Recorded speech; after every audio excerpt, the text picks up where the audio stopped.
인류가 지금까지 찾아낸 행성은 6,000개. 그러나 우주는 인간을 위한 천국이 아닌 지옥들의 전시장이었으니 인간이 살 수 있는 가능성이 단 0.0001%조차 없는 지옥별 4대 천왕. 바로 간다. 지구에서 670광년 100조자리에 떠있는 KELT-9b. 이 행성의 표면 온도는 무려 4,000도가 넘는다. 지금까지 인류가 찾아낸 6,000개의 행성 중 가장 뜨거운 행성으로 그저 한낱 행성이 밤하늘에 떠있는 웬만한 태양들보다 더 뜨겁다는 건데, 그럴 수밖에 없는 게 이 행성이 도는 태양은 일반 태양보다 2배는 뜨거운 청백색 거성. 이 행성은 그 불덩이에 바짝 붙어 돌고 있기 때문에 이 말도 안 되는 불지옥이 펼쳐지는 것인데, 이 정도면 바위가 녹는 건 시작에 불과. 공기를 이루는 분자조차 원자 단위로 찢겨 흔적도 없이 사라져버린다. 낮 동안 갈갈이 찢긴 분자가 밤으로 넘어가 겨우 다시 뭉치면 해가 뜨는 순간 또다시 산산조각. 찢기고 뭉치고 다시 찢기는 지옥이 영원히 반복된다. 게다가 별과 너무 가까운 탓에 대기가 통째로 끌어올라 혜성처럼 긴 꼬리를 흘리며 우주로 조금씩 증발해 사라지는 중인데, 여기에 만약 인간이 도착한다면 표면에 발을 딛기는커녕 별에 가까이 다가가기만 해도 한 줌 기체로 흩어져 사라진다.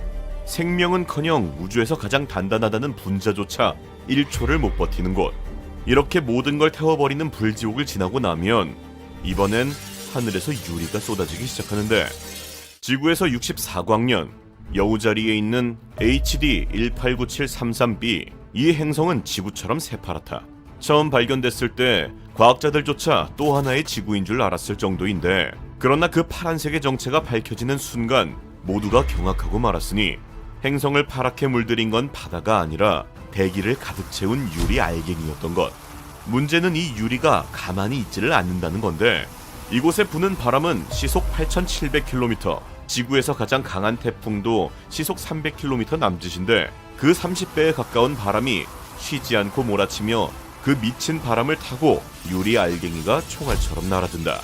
세상에서 가장 아름다운 파란빛이 살에 닿는 순간 인간을 갈아버리는 믹서기 폭풍이 되는 셈. 이 아름다운 별에 단 1초만 서 있어도 온몸이 가루가 되어 흩날린다.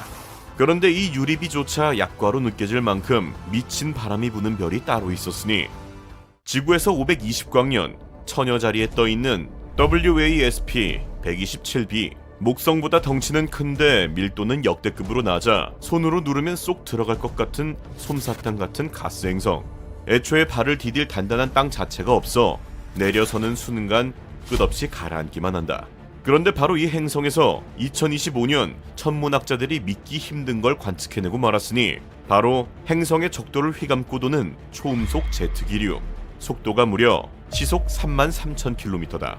무려 소리보다 27배나 빠른 그야말로 미친 속도. 날아가는 총알도 음속을 돌파하는 전투기도 이 바람 앞에서는 그냥 멈춰 서 있는 셈.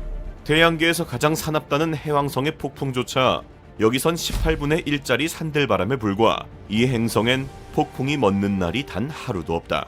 여기에 인간이 선다면 바람을 느낄 새도 없이 먼지처럼 날아가 사라진다. 그리고 이런 불과 바람의 지옥을 지나면 대망의 마지막이 기다리고 있었으니, 바로 1위 좀비지옥. 거대한 별이 수명을 다해 폭발하고 남은 시체 펄서. 별이 죽으며 밀도가 어마어마하게 높아지는 탓에 이 별은 한 스푼만 떠와도 무게가 수억 톤에 달하게 되는데, 심지어 이 죽은 별은 1초에 100번이 넘게 회전하며 사방으로 치명적인 방사선을 끝없이 뿜어낸다. 1초에 100번씩 등대처럼 죽음의 빛을 휘둘러대니 그 빛이 스치기만 해도 모든 게 타서 재가 돼버리는데, 심지어 이 죽은 별에 사람들이 붙인 이름마저 좀비별이다. 쏟아지는 방사선에 대기가 끝없이 불타올라 산 것도 죽은 것도 아닌 세계. 인간이 이 좀비별에 발을 딛는다면 숨을 한 번 들이쉬기도 전에 눈에 보이지도 않는 방사선이 온몸을 그대로 꿰뚫고 들어와 몸속 세포 모두 터뜨려버리기 시작. 비명을 지를 그 잠깐의 틈조차 없이 산채로 한 줌 재로 변해버린다. 여기서 충격적인 사실은 인류가 역사상 가장 처음으로 발견한 외계 행성이 바로 이 좀비별 곁에 죽은 행성이었다는 건데, 1992년 우리 말고도 다른 별을 도는 행성이 있다는 걸 인류가 처음으로 깨달은 그 역사적인 순간, 다들 지구 같은 또 하나의 천국을 기대했지만 우리가 저 우주에서 가장 먼저 마주한 세계는 천국이 아니라 방사선이 끓는 죽음의 곁이었던 셈이다. 태우고 찢고 날리고 터뜨리는 우주는 우리가 생각했던 것보다 훨씬 인간에게 잔인한 곳이었으니, 하지만 다행인 건 우리는 저 먼 지옥까지 직접 가지 않고 이런 간단한 망원경 하나로 우주를 코앞에서 들여다볼 수 있다는 것이니, 관심 있는 사람은 인류 최첨단 기술을 한번 맛보도록 하고, 인간 따위 0.1초 만에 지워버리는 지옥으로 가득 찬 우주이지만 인류는 포기하지 않고 정반대의 질문을 던져봤으니, 이 끝없는 우주 어딘가 인간이 두 발로 걸어다닐 진짜 천국 같은 별 하나쯤은 있지 않을까 하는 생각, 그리고 그렇게 6,000개의 행성을 이잡듯 뒤진 인류가 마침내 충격적인 행성을 발견하게 되었으니, 그 첫 번째가 바로 K2-18b. 최근 인류 최고의 망원경 제임스 웹은 124광년 떨어진 이 어둠 속의 행성 대기에서 기묘한 가스 하나를 발견하였으니, 가스의 이름은 DMS, 그리고 지구에서 이 가스를 만들어내는 건 생명체다. 이 말인 즉슨 이 행성에도 생명체가 살고 있을지도 모른다는 건데, 그러나 곧 충격적인 사실이 연달아 발견되었으니 이 행성에는 육지가 아예 단 하나도 없다.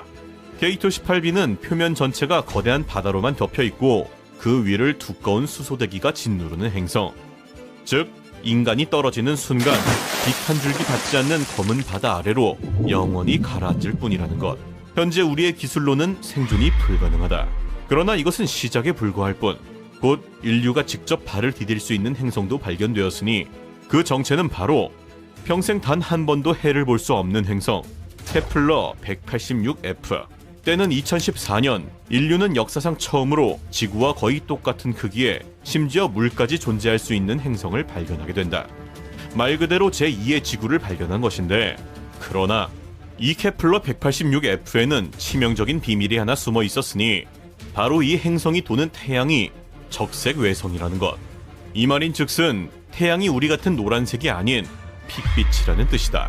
심지어 인간이 발견한 행성은 이 태양을 향해 한쪽 면만 고정한 채 돌고 있었으니, 한쪽 면은 영원히 낮이 끝나지 않는 불지옥이고 반대쪽은 영원한 밤의 얼음지옥이라는 것. 인간이 그나마 버틸 수 있는 곳은 낮과 밤이 만나는 가느다란 경계의 띠, 오직 그 한 줄뿐인 셈으로 그나마도 하늘은 늘 시뻘건 핏빛이다. 무엇보다 이 행성까지의 거리는 빛의 속도로 580년, 그리고 빛으로 580년이라는 건 인간의 우주선으로는 1000만 년이 걸린다는 뜻이다. 그러나 모두가 절망에 빠진 순간 기적적으로 광속 40년이라는 훨씬 가까운 거리에 거주 가능성이 있는 행성이 발견되었으니 그 정체는 바로 트라피스트 1e. 이 행성에서 하늘을 올려다보면 옆 행성이 손에 잡힐 듯 머리 위에 떠있다. 빛의 속도로 40년 떨어진 거리에는 트라피스트 1이라는 작은 태양이 떠있는데, 이 태양 하나에 지구 크기 행성이 무려 7개나 돌고 있다. 그리고 이 7개 행성 중에서도 거주 가능 영역이 있는 행성이 무려 3개, 그리고 그 중에서도 대표 주자가 바로 이 트라피스트 1이다. 이곳의 특징은 행성들끼리 거리가 너무나 가깝다는 건데, 따라서 이 행성 위에 서서 하늘을 올려다본다면 옆 행성이 머리 위를 가득 채우고 있다.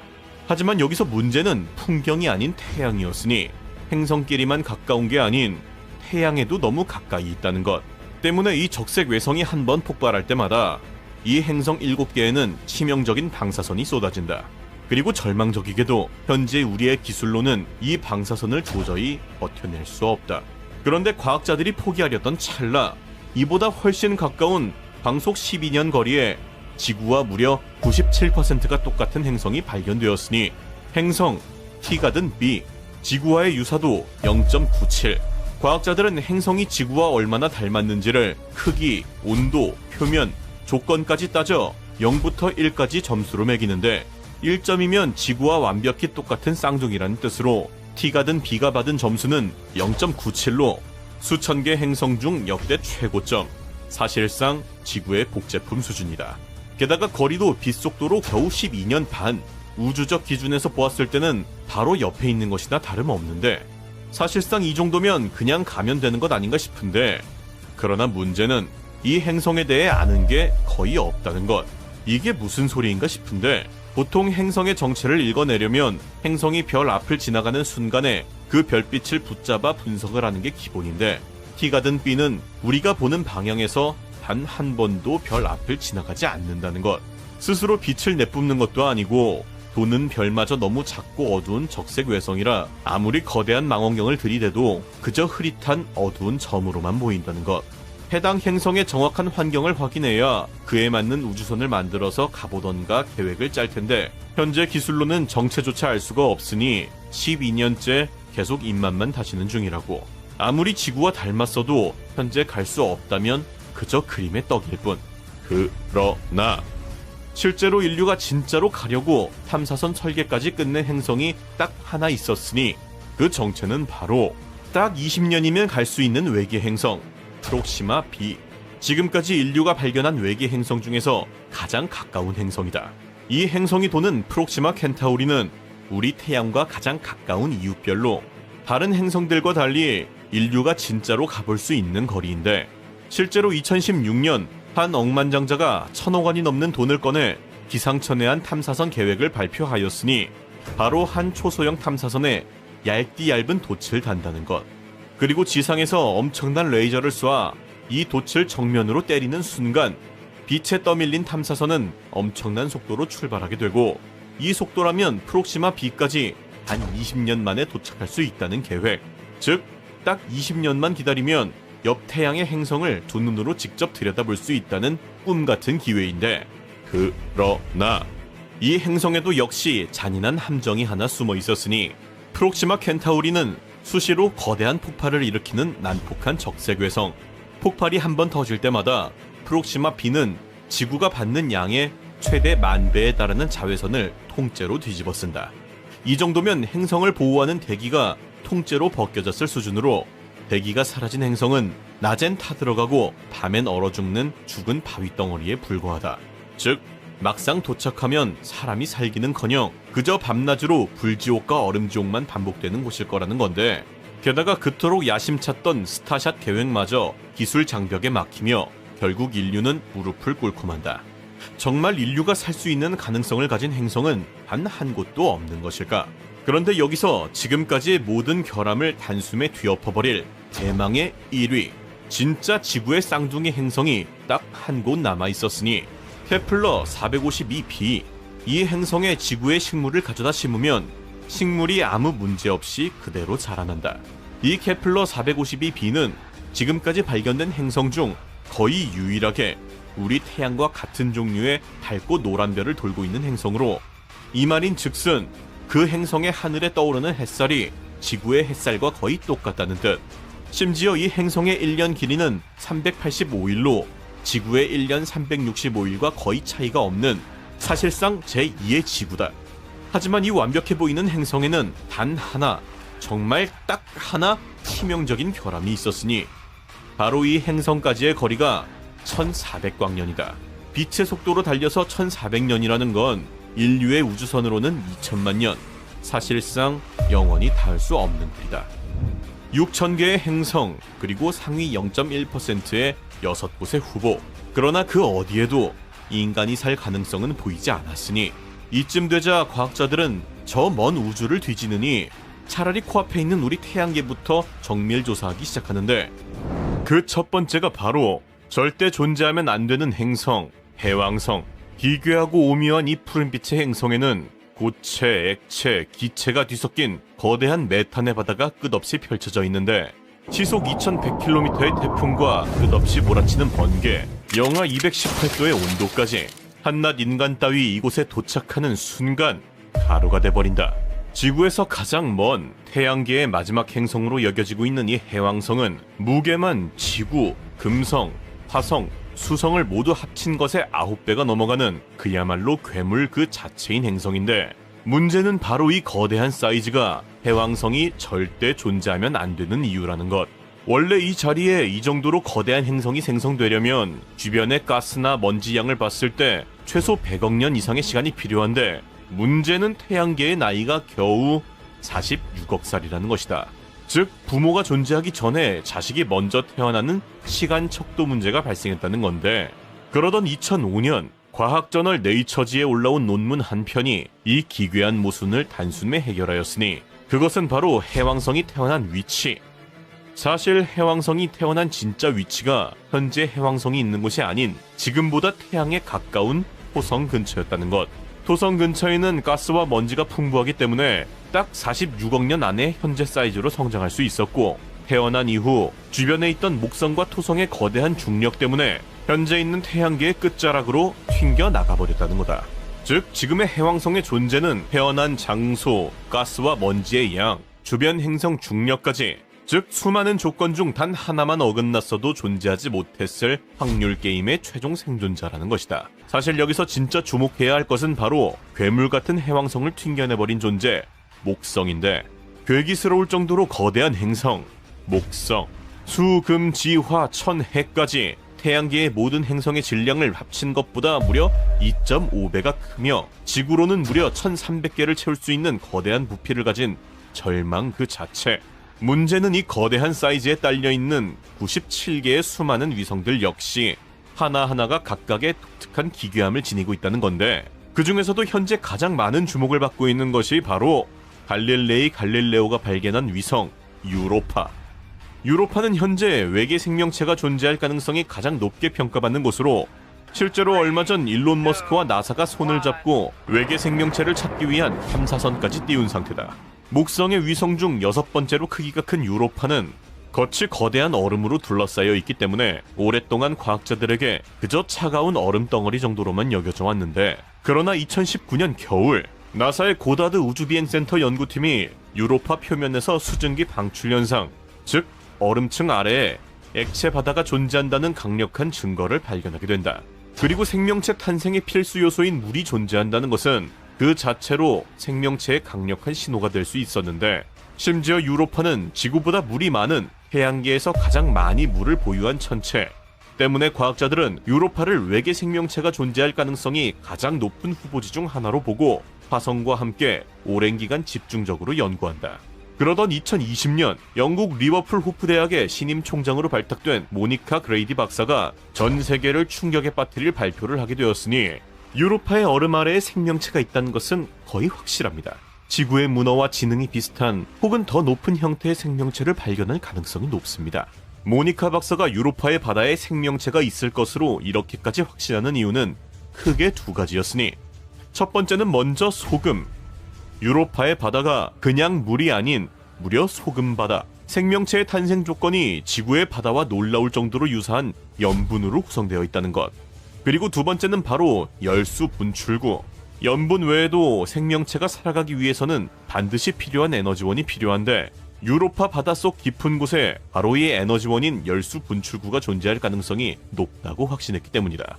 열수 분출구는 바닷속에서 뜨거운 물과 화학물질이 뿜어져 나오는 해저 온천으로, 이곳에서는 햇빛 없이도 생명체가 살아가는 데 필요한 에너지를 공급받을 수 있다는 건데, 이는 유로파의 바다가 두꺼운 얼음층으로 둘러싸여 있어 태양 빛이 닿지 못하므로 생명체가 존재할 수 없다는 기존의 이론을 완전히 뒤집는 내용이었다. 실제 지구의 심해 화산지대에서도 이 열수 분출구를 발견한 적이 있는데, 이곳은 빛이 전혀 닿지 않는 암흑색이었지만 미생물부터 갑각류, 어류까지 다양한 생명체가 독자적인 생태계를 이루고 있었던 것. 결국 이 모든 가능성을 확인하기 위해 나사는 역사적인 결정을 내리게 되었으니 바로 유로파 클리퍼 탐사선의 발사를 결정한 것이다. 이번 탐사는 단순한 우주 탐사가 아닌 인류가 외계 생명체의 존재를 직접 확인하기 위한 가장 강력한 시도로, 테슬라 CEO 일론 머스크와 협력, 결국 2024년 10월 14일 스페이스X의 팰컨 헤비 로켓에 유로파 클리퍼를 실어 우주로 보낸다. 이 탐사선은 유로파의 얼음층 아래 숨겨진 거대한 바다를 조사하기 위해 최첨단 장비를 탑재하고 있는데, 총 9개의 실험 도구와 중력 측정 장치를 이용해 유로파의 얼음 아래 무엇이 숨어 있는지를 면밀하게 분석할 예정으로 2030년 유로파 궤적에 도착하여 본격적인 생명 탐사 임무를 시작할 계획이라고. 한때 외계인 하면 음모론으로 치부되던 것이 얼마 전 같은데, 이제는 나사와 일론 머스크까지 나설 정도로 우주의 기괴함에 대한 시선이 많이 달라진 상황. 이쯤 되자 사람들은 지구에서 가장 가까운 이곳의 기괴함에도 다시 한번 주목하기 시작하는데, 1969년 인류 최초로 달에 착륙한 닐 암스트롱. It's one small step for man, One giant leap for mankind. 그러나 나사는 이 달 착륙 영상을 오랫동안 공개하지 않았고, 그러자 인간은 사실 달에 간 적이 없다는 주작설부터 달 자체가 가짜라는 인공 구조물설까지 달에 대한 온갖 음모론들이 생겨나기 시작 지금까지 논란이 계속되게 된다. 그러나 당시 나사가 영상을 공개하지 않았던 충격적인 이유는 따로 있었으니 그것은 바로 Hippity hoppity, hippity hoppity, hippity hopping over hill and dale. Da-da-da-da-da-da-da-da-da. 닐 암스트롱과 그의 동료가 너무나 촐싹거렸기 때문.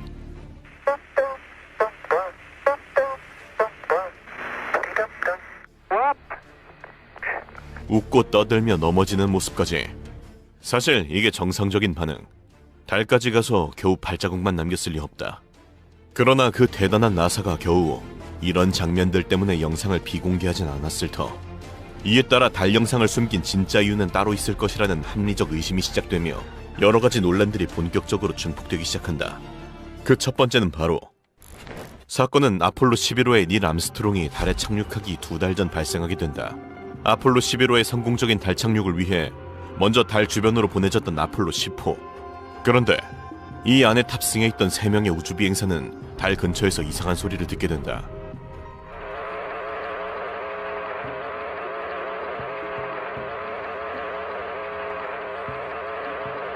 한 시간이 넘도록 우주 밖에서 계속된 기괴한 소리.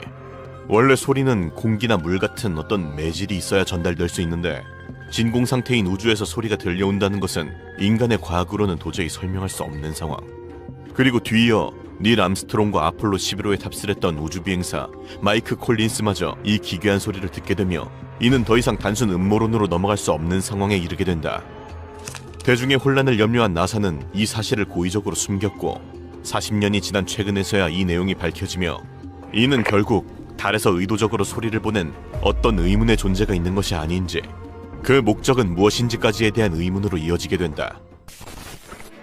실제로 달의 가장 유명한 음모론인 달 인공물설.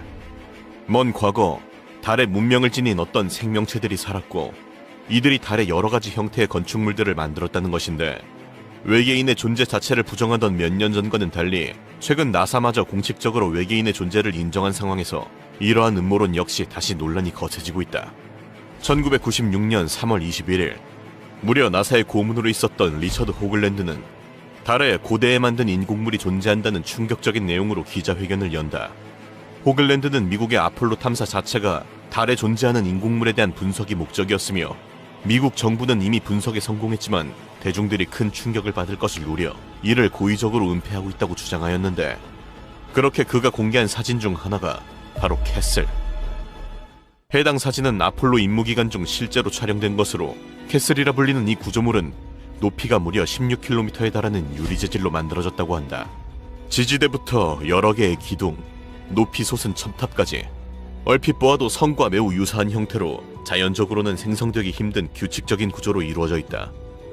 현재 지구에서 가장 높은 두바이 부르즈 할리파조차 높이가 1km가 안 되는데 그의 16배를 뛰어넘는 16km의 거대한 성의 용도는 도대체 무엇일까?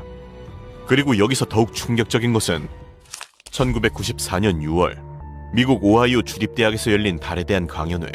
달의 인공물로 추정되는 샤드의 존재가 드러나며 전 세계가 충격에 빠지게 된다.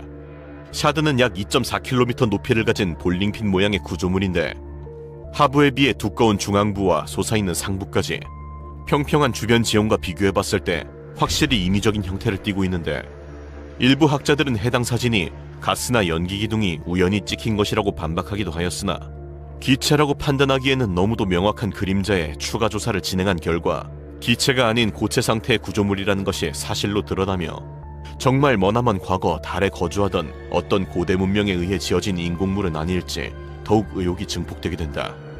그리고 마지막 정말로 충격적인 것은 2020년 11월 외계 생물체 연구자 스콧 워링은 달 표면에서 피라미드를 발견하게 된다. 그는 자신의 홈페이지에 나사의 달 정찰 카메라로 촬영한 이미지를 공개하였는데 여기에서 이집트 피라미드와 똑같은 구조물이 발견된 것. 지름 1km의 이 구조물에는 심지어 입구까지 있었고 나사는 결국 해당 건축물이 달에 실제로 존재하는 것은 사실이라고 인정하게 된다. 그리고 아르헨티나의 천문학자인 마르셀로 이라수스타 역시 위성 사진을 볼 수 있는 구글 문을 통해 달 표면을 관찰하던 중 피라미드를 발견하게 된다. 약 200m 정도의 높이로 우뚝 솟은 확신의 피라미드. 주변 지형은 평탄하여 산일 가능성조차 없는 상태이지만 이에 대해 나사와 구글은 아직까지 입장을 밝히고 있지 않다. 계속해서 쏟아지는 논란의 논란들. 사실 이것을 확인하는 방법은 간단하다. 바로 직접 가서 확인하는 것. 이미 사람이 달에 다녀온 것도 50년 전 이야기. 훨씬 발전된 기술을 가진 현대 인간은 도대체 왜 달에 직접 가지 않는 것일까? 아폴로 17호가 1972년 마지막으로 달에 다녀온 지 50여 년. 여러 가지 논란과 문제를 해결하기 위해 결국 인류는 달 탐사 프로젝트를 다시 시작하게 된다. 과거 아폴로 프로젝트가 단순히 우주 비행사들이 달을 탐사하는 데 있었다면 이번 아르테미스 프로젝트는 아예 인류 자체를 지속적으로 달에 보내는 것이 목표. 미국의 나사뿐만 아니라 캐나다, 한국 등 21개국과 기업들이 참여한 거대 다국적 프로젝트인데 과연 인류는 이번 프로젝트를 통해 모든 의문을 풀어내고 달에 정착할 수 있을까? 실제로 핵전쟁이나 기후변화 등으로 지구가 멸망에 처하게 될 경우 가장 먼저 나오는 것이 바로 달로의 탈출이다. 실제로 인간이 달에서 살 수 있느냐 없느냐는 이미 오랫동안 많은 논란이 있어 왔는데 인간이 달에서 살 수 있는 첫 번째 이유, 바로 물. 이미 탐사선들을 통해 달 표면에 상당량의 물이 얼음 형태로 존재한다는 사실이 확인되었다. 식수부터 농작까지 물은 인간의 생존에 필수적인 자원이므로 달 자체에서 물이 공급된다는 것은 지구에서 물을 실어 나를 필요가 없다는 굉장한 이점. 물론 달의 물은 얼음 형태로 존재하기 때문에 우주 방사선이나 중금속 등을 제거하는 과정이 필요하긴 하지만 이 부분은 기술로 충분히 해결이 가능할 것으로 보인다고. 그리고 인간이 달에서 살 수 있는 두 번째 이유, 바로 연료. 달에는 헬륨-3라는 풍부한 자원이 있는데 헬륨-3는 핵융합 발전의 연료로 사용할 수 있어 이는 인류가 몇만 년 동안 에너지 걱정 없이 살아갈 수 있다는 가능성을 의미한다. 게다가 태양풍이 지속적으로 헬륨-3를 공급, 영원히 자원이 끊이지 않는다는 것은 달 자체에서 자급자족이 가능하다는 엄청난 장점을 가지고 있다. 그러나 이와는 반대로 인간이 달에서 살 수 없는 이유 또한 극명했으니 인간이 달에서 살 수 없는 가장 큰 이유는 바로 대기. 달에는 대기가 없으므로 일단 숨을 쉴 수가 없고 태양의 자외선에도 직접적으로 노출되며 유성 같은 위험물질로부터 보호받을 수 없다. 그리고 인간이 달에서 살 수 없는 두 번째 이유는 바로 낮은 중력. 중력이 낮다는 것은 인간이 지금과 같은 몸의 형태 자체를 유지할 수 없다는 것을 뜻하며 위에 말한 대기를 형성하기 어렵게 만드는 이유이기도 하다. 일부 과학자들은 달을 거대한 돔으로 감싸는 방식을 말하기도 하나 이는 현대 기술로는 구현하기 어려운 단계. 따라서 현재로서는 인류 전체를 옮기는 것이 아닌 달 기지를 건설하여 소수 정예를 개척대로 보내는 것이 가장 가까운 목표로 보여진다고. 지구에서 7억 광년 떨어진 목동자리 방향 이상한 구멍 하나가 발견된다. 지금으로부터 약 45년 전 천문학자 로버트 커시너는 우주의 모든 은하를 지도로 그리던 중 도저히 설명할 수 없는 거대한 공허를 발견하게 되는데 처음 이 영역을 봤을 때 연구팀은 당연히 장비가 고장났거나 관측이 잘못됐다고 생각한다. 그러나 몇 번을 다시 관측해도 그곳은 진짜로 텅 비어 있었으니 이 거대한 구멍의 지름은 무려 3억 광년으로 부피를 봤을 때 최소 수천 개의 은하는 들어가 있어야 정상인데 문제는 이 무한의 공간 안에 은하가 단 60개뿐이라는 것. 즉 있어야 할 것 98% 이상이 사라졌다. 전 세계는 발칵 뒤집혔고 이 거대한 공허에 대해 수많은 가설이 쏟아져 나오기 시작하였으니 작은 구멍들이 병합되어 거대해졌다는 가설부터 암흑물질이 은하 형성을 막았다는 가설, 심지어 엄청난 기술력을 가진 외계 문명이 이 지역을 숨겼다는 가설까지. 아직까지 확정된 가설은 없지만 확실한 것은 이 우주 어딘가에 거대한 구멍이 뚫려 있는 것이라는 건데, 그러나 여기서 진짜 문제는 수천 개의 은하들이 텅 비어 있는 곳과 달리 아예 수십만 개의 은하를 통째로 빨아들이고 있는 정체불명의 괴물 역시 도사리고 있다는 것이었으니 우리 은하가 속한 라니아케아 초은하단, 라니아케아는 하와이 말로 끝없는 하늘이란 뜻으로 이 초은하단에는 우리 은하를 포함한 무려 10만 개의 은하가 모여있다. 그런데 여기서 소름 끼치는 사실은 이 10만 개의 은하 전부가 한 점을 향해 빨려 들어가고 있다는 것이었으니 그 한 점의 정체가 바로 그레이트 어트랙터, 지구에서 약 2억 5천만 광년 떨어진 이 정체불명의 영역은 우리 은하를 포함한 라니아케아 전체를 초당 600km라는 미친 속도로 끌어당기고 있는데, 즉 우리가 유튜브를 보고 있는 지금 이 순간에도 우리는 아무것도 느끼지 못한 채 이 정체불명의 괴물에게 빨려 들어가고 있다는 것. 이 괴물이 처음 발견된 건 1970년대. 천문학자들은 수많은 은하들이 마치 무언가에 이끌리듯 전부 같은 방향으로 빨려가는 걸 발견하게 된다. 분명 그 자리에는 아무것도 보이지 않는데 엄청난 무언가가 은하들을 끌어당기고 있었던 것. 그 후 50년 동안 수많은 천문학자가 정체를 밝히려 매달렸지만 이 그레이트 어트랙터가 하필이면 회피 영역이라 부르는 우리 은하 원반 뒤편 가시광선이 도저히 닿을 수 없는 곳에 숨어 있다는 것이다. 그런데 최근 또 여기서 하나의 충격적인 반전이 밝혀졌으니 이 그레이트 어트랙터조차 훨씬 더 거대한 샤플리 초은하단이라는 또 다른 거대한 인력에 끌려가고 있다는 사실이 밝혀진 것. 즉 괴물 뒤에 더 거대한 괴물이, 그 뒤에 더욱 거대한 괴물이 끝없이 반복적으로 도사리고 있다는 것인데, 그러나 인간은 그 가장 끝에 있는 존재를 절대 확인할 수 없다. 그 이유는 바로 지금 이 순간에도 우주의 모든 존재들이 우리 눈앞에서 계속 사라지고 있기 때문이었으니, 지금으로부터 약 100년 전 천문학자 에드윈 허블은 현재는 상식이 된 한 가지 사실을 발견하였으니, 그것은 바로 우주가 팽창하고 있다는 것.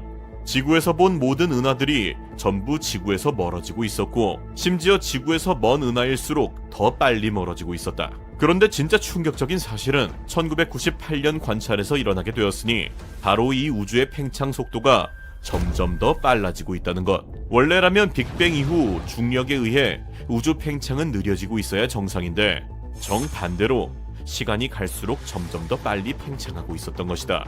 이 발견은 노벨 물리학상을 받을 정도로 우주에 대한 인류의 상식을 송두리째 뒤집어버린 대사건이었는데, 이 정체불명의 가속 팽창의 원인을 과학자들은 암흑에너지라고 부르고 있다. 그리고 현재 이 우주는 별과 행성과 은하 같은 눈에 보이는 모든 물질이 겨우 5%에 불과, 정체모를 암흑물질이 27%, 그리고 나머지 68%가 이 정체불명의 암흑에너지로 채워져 있다. 즉 우리가 눈으로 보고 있는 우주조차도 95%는 미지의 영역이라는 것. 그런데 여기서 정말 심각한 문제는 바로 이 정체모를 힘이 지금 이 순간에도 우리 우주를 찢어버리고 있다는 것. 지금 추세대로라면 먼 미래에는 우리 은하와 안드로메다 은하를 제외한 모든 은하가 사라진다. 가속 팽창 속도가 광속을 넘어버리면 빛조차 지구에 도달하지 못해 말 그대로 우주의 대부분이 인간 시야에서 소멸해버린다는 것.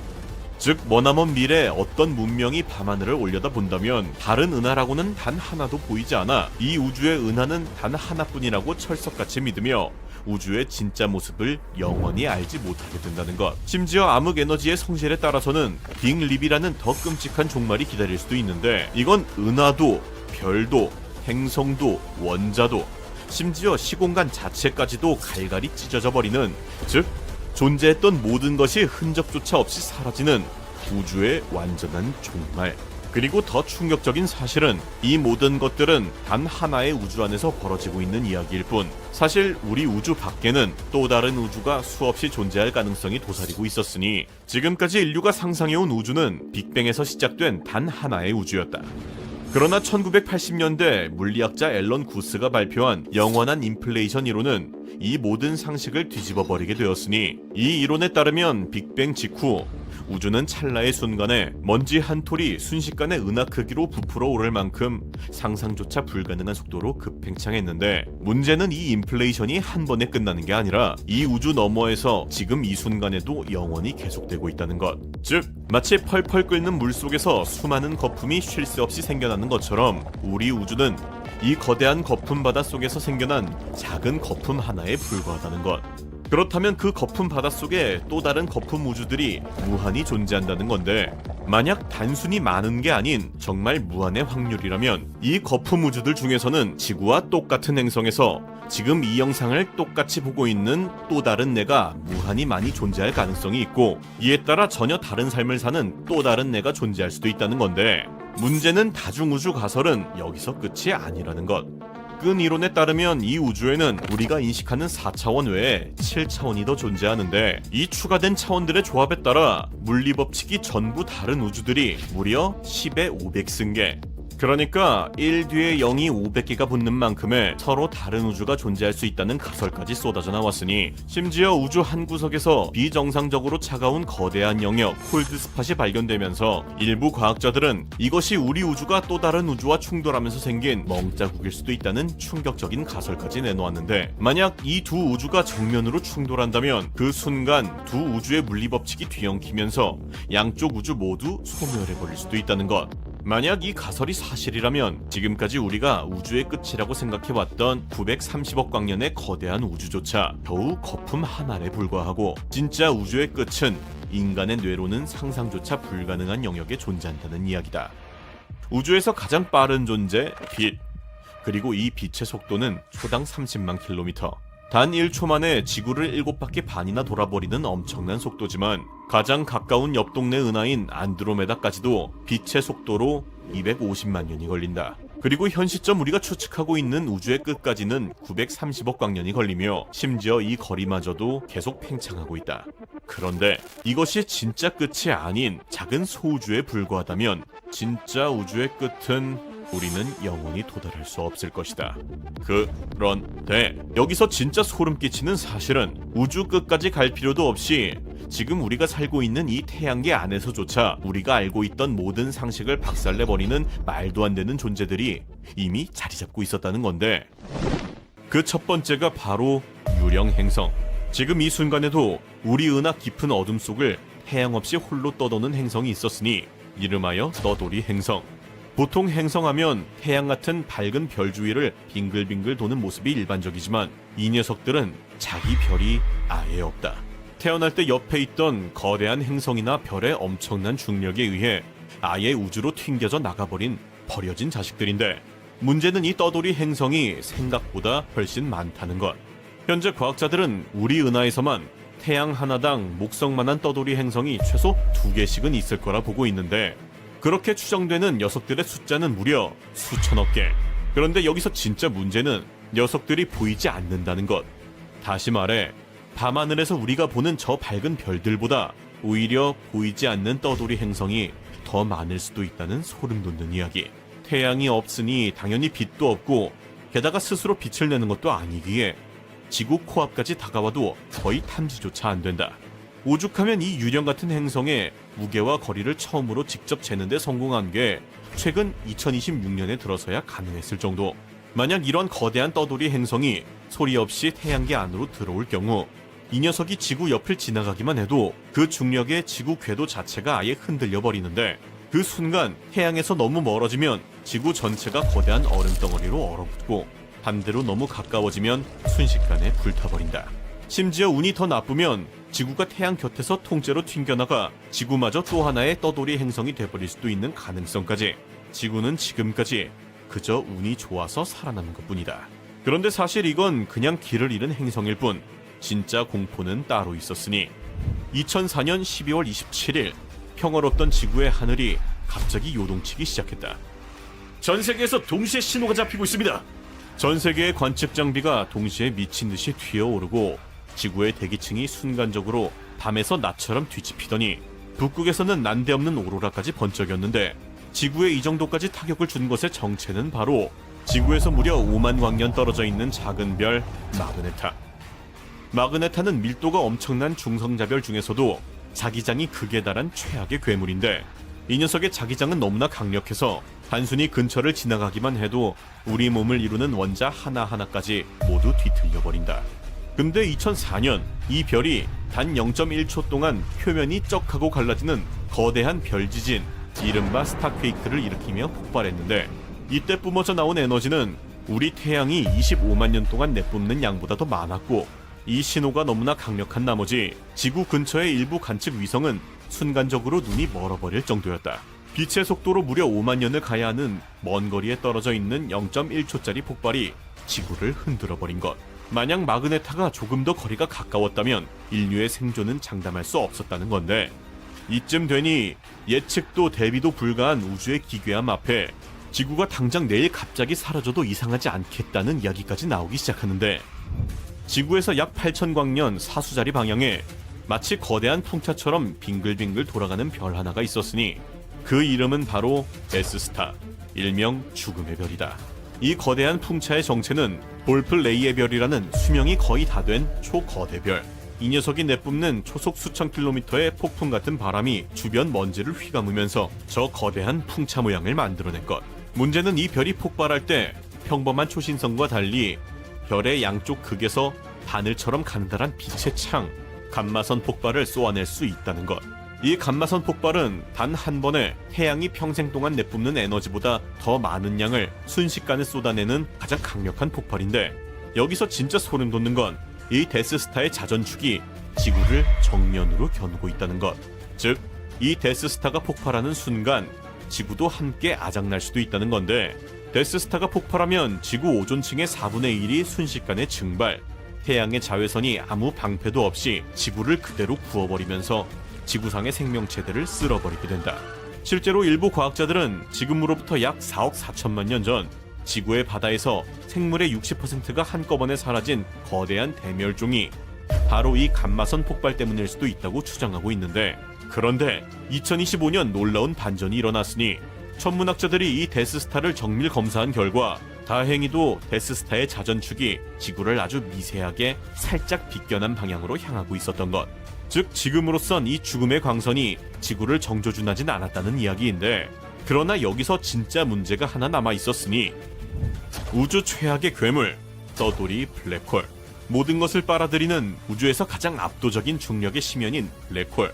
이 블랙홀의 진짜 공포는 크기나 힘이 아니라 보이지 않는다는 것인데, 별을 집어삼키며 빛을 토해내는 블랙홀이라면 그나마 추적이라도 하겠지만, 문제는 함께 도는 별 하나 없이 홀로 우주를 떠도는 떠돌이 블랙홀들이 있다는 것인데, 이 녀석들은 빛도 신호도 전혀 없어서 바로 옆을 스쳐 지나가도 알아챌 방법이 거의 없다.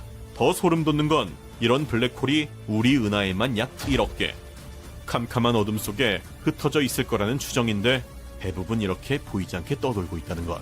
그러던 2022년 천문학자들이 지구에서 가장 가까운 블랙홀을 찾아냈으니 그 거리가 겨우 1560광년. 태양 질량의 10배짜리 블랙홀이 생각보다 훨씬 가까운 뒷마당에 조용히 숨어 있었던 것인데, 자, 그럼 이런 떠돌이 블랙홀이 소리도 없이 태양계 쪽으로 다가온다고 상상해보자. 우린 마지막 그 순간까지 녀석의 존재를 전혀 모를 가능성이 높고, 어느 순간 가까워지면 태양도 지구도 전부 그 심연 속으로 서서히 빨려 들어가기 시작하는데, 심지어 블랙홀에 가까워질수록 시간마저 점점 느려져서 멀리서 지켜보면 빨려 들어가는 모습이 경계에서 영원히 멈춰버린 것처럼 보이는데, 가까워질수록 엄청난 중력 차이에 몸이 스파게티 면처럼 길게 늘어나 찢겨나가고 마침내 빛조차 빠져나올 수 없는 마지막 경계, 이른바 사건의 지평선. 이 선을 한번 넘어버리는 순간 다시는 이 우주로 돌아올 수 없게 된다. 심지어 그 안에서는 빛조차 영원히 갇혀버려서 무슨 일이 벌어지는지 밖에서는 아무도 알 수 없게 된다. 소리도 없이 빛도 없이 모든 것을 집어삼키는 떠돌이 블랙홀이야말로 우주에서 가장 공포스러운 존재이다. 그런데 여기서 진짜 소름 끼치는 사실은 우주 끝까지 갈 필요도 없이 지금 우리가 살고 있는 이 태양계 안에서조차 우리가 알고 있던 모든 상식을 박살내버리는 말도 안 되는 존재들이 이미 자리 잡고 있었다는 것인데, 지구. 모든 것의 시작이자 모든 것의 끝인 이 지구야말로 사실 이 태양계에서, 아니 전 우주에서 가장 기괴한 행성이라고 할 수 있는데, 이 모든 시작은 딱 5억 년 전으로 거슬러 올라간다. 고생대. 다윈의 진화론을 끝까지 거슬러 올라가면 도달하게 되는 모든 생명체의 조상이자 첫 번째 존재, 루카. 그렇다면 이 최초의 생명체는 도대체 어떻게 생겨난 걸까? 이에 의문을 가진 시카고대 밀러 박사는 플라스크에 메탄, 암모니아, 물 등을 활용해 생명체가 없던 원시 지구와 동일한 환경을 조성, 마치 지구의 번개가 치듯 반복적으로 전기 에너지를 가하는 실험을 진행한다. 그리고 일주 뒤 충격적이게도 플라스크 안에는 아미노산을 비롯한 유기물 등 생명체의 기초 단위들이 발견된다. 즉, 생명체가 없는 곳에 에너지를 가하면 생명체가 만들어질 수 있다는 가능성이 입증된 것. 당시 태양의 대폭발인 슈퍼플레어가 매주 발생하여 지구에 엄청난 에너지를 가했고, 영원에 가까운 10억 년 동안 반복되는 행동에 우연의 우연이 겹쳐 그렇게 깊은 바닷속에서 최초의 생명체 루카가 탄생하게 된다. 우리는 태양의 후예인 걸까? 첫 번째 생명체로부터 다시 30억 년에 가까운 억겁의 시간이 지난 지구 5억 4,200만 년 전 첫 번째 고생대 캄브리아기가 시작된다. 깊은 바닷속에서는 캄브리아기 대폭발로 불리는 생명체들의 진화가 폭발하기 시작. 갑각류, 연체동물, 그리고 벌레의 친척들까지 비로소 우리가 생명체라고 부를 만한 존재들이 마침내 등장하게 된다. 그 대표적인 놈들이 바로 삼엽충. 공부 안 한 나도 이름 정도는 들어본 고생대의 간판 동물로 머리, 몸통, 꼬리처럼 새 부위가 붙어있다는 뜻에서 이름 지어졌는데 정확히는 한 생명체의 이름이 아니라 2만 종이 넘는 다양한 종들을 통합하여 부르는, 즉 곤충 같은 한 분류의 명칭이었다고. 그 수가 지독하게 많았기에 마치 인간처럼 한때 지구를 지배했던 생명체다. 그러나 이런 삼엽충 따위 그저 맛있는 밥 반찬으로 씹어먹는 존재가 있었으니 바로 캄브리아기 바다의 제왕 아노말로카리스. 이상한 새우라는 뜻의 이름답게 날개 달린 새우 같은 비주얼로 당시 바다를 씹어먹었다고 하는데 녀석의 덩치는 50cm. 물론 나에 비해서는 귀여운 크기로 느껴질 수 있으나 당시 환경상 큰 생명체가 없던 바닷가에서는 가장 큰 사이즈로 삼엽충을 비롯 온갖 생명체들을 야무지게 주워먹고 다니다가 결국 멸종한다. 아노말로카리스뿐만 아니라 산소의 급격한 감소에 따라 생명체들이 줄지어 대멸종하게 되었고 그렇게 캄브리아기는 끝나버리게 된다. 이후 4억 8,830만 년 전 시작된 두 번째 고생대 오르도비스기. 이 괴물 같은 시기의 주요 사건은 바로 다양한 생물의 등장인데 그 중에서도 상위 포식자였던 녀석이 바로 펜테콥테루스 데코라엔시스. 발음 틀려서 두 번 녹음하게 만든 이 녀석은 거대한 발톱과 뾰족한 꼬리를 가지고 있어 일명 바다전갈로 불리는데 녀석들 중 일부는 무려 2m까지 자라버리며 본격적인 대형 괴물들의 시작을 알리게 된다. 심지어 추정 크기 9m까지 자라버리는 카메로케라스도 한따까리 했는데 뾰족한 꽃갈콘을 머리에 쓴 오징어 같은 모습으로 덩치에 걸맞게 당시 바다 최상위 포식자 중 하나로 군림하였다고 한다. 그리고 바닷속 식물들 또한 드디어 조금씩 육지로 진출하며 육지의 산소를 만들어냈고 이는 본격적인 육상생물의 탄생으로 이어지게 되었으니 그 시기가 바로 4억 4,370만 년 전 시작된 세 번째 고생대 실루리아기. 역사상 최초로 육지에 진출한 생명체 푸네우 모데스무스. 지렁이같이 생긴 이 녀석은 그리스어 숨쉬는 띠에서 유래한 이름답게 지구 최초로 공기 중 산소로 호흡하는 생명체였다고. 같은 시기 바다에서는 바다전갈 프테리고투스가 동급 최상위 포식자로 군림하고 있었는데 성인 남자만한 거대한 덩치에 옹졸한 집게발로 사냥을 하던 녀석은 결국 덩치가 큰 만큼 더 많은 먹이가 필요. 그렇게 허무하게 멸종하고 만다. 그리고 마침내 4억 196만 년 전 시작된 대본기. 40억 년 가까이 거의 기어다니는 생명체들만 존재하던 바닷속. 마침내 물고기처럼 제대로 수영을 하는 유형성 생명체들이 등장하였으니 대표적인 것이 바로 그 유명한 암모나이트. 공부 안 한 나도 이름 들어본 이 녀석은 달팽이처럼 동그랗게 말린 껍데기에 살짝 오징어 같은 몸뚱아리가 들어가 있는 모습으로 거의 삼엽충급으로 엄청나게 번성했던 놈들이다. 또한 어류의 시대라고 불리는 대본기답게 턱을 가진 판피어라는 물고기들이 등장했는데 그 대표적인 녀석이 바로 둔클레오스테우스. 키 4m에 몸무게 1,500kg까지 자라버리며 현존하는 생물 중 가장 강한 물린 힘을 가진 바다 악어보다도 2배 이상 무는 힘이 센 괴물급 녀석이다. 또한 물고기들이 육지로도 진출하기 시작. 마침내 익티오스테가 같은 최초의 네발 동물로도 진화해버리게 된다. 그러나 역시 바닷속 산소 급감 등으로 다시 한번 대규모 멸종이 발생. 지구는 다시 한번 새로운 시대를 맞이하게 되었으니 3억 5,920만 년 전 시작된 석탄기. 육상식물이 번성하며 대기 중 산소 농도는 사상 최고치를 찍었고 이는 생명체들의 크기를 엄청나게 증가시켰으니 그 대표적인 예가 바로 아르트로플레우라류.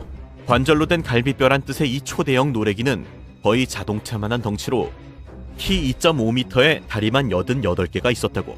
또한 이 거대한 곤충들은 날개도 생기기 시작하였는데 그 대표적인 놈이 바로 이 잠자리가 아닌 메가네우라. 현대 잠자리와는 다른 종으로 날개 너비가 75cm에 달하는 거의 사람 절반만한 녀석이다. 이 놈이 파닥거린다고 생각하면... 그러나 모든 대륙이 하나로 합쳐지며 판게아라는 초대륙을 형성. 엄청난 기후변화와 함께 석탄기의 생물체들은 결국 멸종하게 된다. 그리고 도래하게 된 마지막 고생대 페름기. 고생대를 아예 끝내버리고 중생대로 넘어가게 만든 지구 역사상 최악의 멸종 페름기 대멸종 전까지 마지막 고생대 생명체들이 꽃피우던 시기인데 2억 9,900만 년 전으로 시간여행을 하면 도착하게 되는 초대륙 판게아. 지구의 작은 대륙들이 충돌하여 만들어진 이 거대한 하나의 대륙은 지구 표면의 3분의 1을 차지했다. 불안정한 기후와 화산 활동이 폭발하던 이 지옥에서 가장 귀여웠던 것은 바로 바퀴벌레. 그러나 사이즈가 뭔가 잘못됐다. 그리고 약 1500만 년 뒤 2억 7300만 년 전 테랍시스라 불리는 포유류 같은 파충류들이 행성을 지배하고 있었다. 디메트로돈처럼 강력한 턱과 이빨을 가지고 있던 이놈들부터 5m급의 초식동물 데우테로사우루스까지 등장하기 시작했고, 뒤이어 시간이 흐르며 이노스트랑케비아 같은 놈들까지 등장하며 드디어 우리가 아는 지구의 모습을 갖춰가나 싶었는데, 약 2억 5200만 년 전 대규모 화산 폭발이 시작된다. 화산은 대량의 재를 방출, 햇빛을 차단했고 지구 온도는 급격히 떨어졌다. 식물은 광합성을 할 수 없게 되며 대부분 사라졌고, 이어서 초식동물과 육식동물까지 줄줄이 멸종하며 지구상의 생명체 약 80% 이상이 멸종하는 해름기 대멸종이 발생. 그렇게 고생되는 악을 내리게 된다. 자, 오늘은 공룡의 중생대 그 이전에 존재했던 생명체들에 대해서 살펴봤는데, 최초의 루카부터 다양하고 기괴한 생명체들까지 정확히는 알 수 없으나 이런 녀석들 중 하나가 우리의 조상이라는 것만은 확실하다. 우리 인간 역시 그저 진화의 한 과정일 뿐, 우리 다음의 후손들은 과연 어떤 모습으로 진화해 나가게 될까?